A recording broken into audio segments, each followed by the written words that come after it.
यह है नेपाल का तलेजू भवानी मंदिर, जहां माता दुर्गा आज भी साक्षात एक छोटी बच्ची के रूप में मौजूद हैं। आप जाकर उनके दर्शन भी कर सकते हैं, लेकिन यह साल में सिर्फ एक बार ही मुमकिन होता है, नवरात्रि के महीने में। दरअसल माता दुर्गा को मजबूरी में यह बाल रूप धारण करना पड़ा था। एक राजा के मन में आई पल भर की हवस ने देवी को अपना रूप बदलकर नेपाल की इस जगह पर विराजमान होने पर मजबूर कर दिया था। कहानी शुरू होती है उसी राजा से। सैकड़ों साल पहले नेपाल में एक बहुत ही न्याय प्रिय राजा जयप्रकाश मल्ल राज करते थे। वो अपनी प्रजा का बहुत ख्याल रखते थे और माता दुर्गा के बहुत बड़े उपासक थे। राजा की सच्ची भक्ति से माता इतनी प्रसन्न थीं कि वो हर रात एक बेहद खूबसूरत कुमारी का रूप धारण करके राजा के कमरे में साक्षात उनसे मिलने आती थीं। बंद कमरे में राजा और देवी के बीच पांसे का खेल होता था। खेलते खेलते देवी राजा को राज्य पर आने वाले हर खतरे से आगाह कर देती थीं, जिससे राज्य हमेशा सुरक्षित रहता था।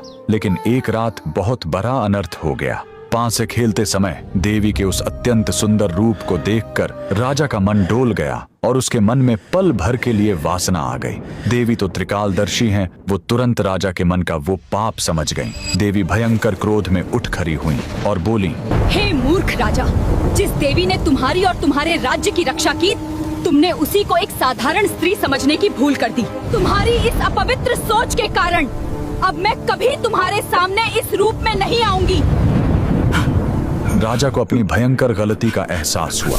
वो भागकर देवी के मंदिर गया और चौखट पर गिरकर फूट फूट कर रोने लगा। पश्चाताप की आग में जलते हुए राजा ने अन्न जल त्याग दिया। उधर देवी के जाते ही पूरे राज्य में भयानक परेशानियां और संकट आने लगे। अपने भक्त को इस तरह तड़पता देख और राज्य को संकट में देखकर आखिरकार माता का हृदय पिघल गया। देवी ने राजा के सपने में आकर कहा, मैं तुम्हारी भूल क्षमा करती हूँ, लेकिन मैं अब कभी उस रूप में वापस नहीं आऊंगी।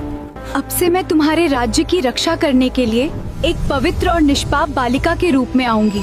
यही वजह है कि नेपाल के इस मंदिर में आज भी 3 से 12 साल की एक छोटी बच्ची को साक्षात देवी मानकर पूजा जाता है। और जैसे ही वह बच्ची 16 साल की उम्र यानी किशोरावस्था में प्रवेश करती है, तो नियम के अनुसार उसकी जगह एक नई बच्ची को देवी के रूप में विराजमान कर दिया जाता है। आज भी दुनिया भर से लोग इस जीवित देवी के दर्शन करने नेपाल आते हैं। तो कमेंट में पूरे भक्ति भाव से लिखें, जय माता रानी।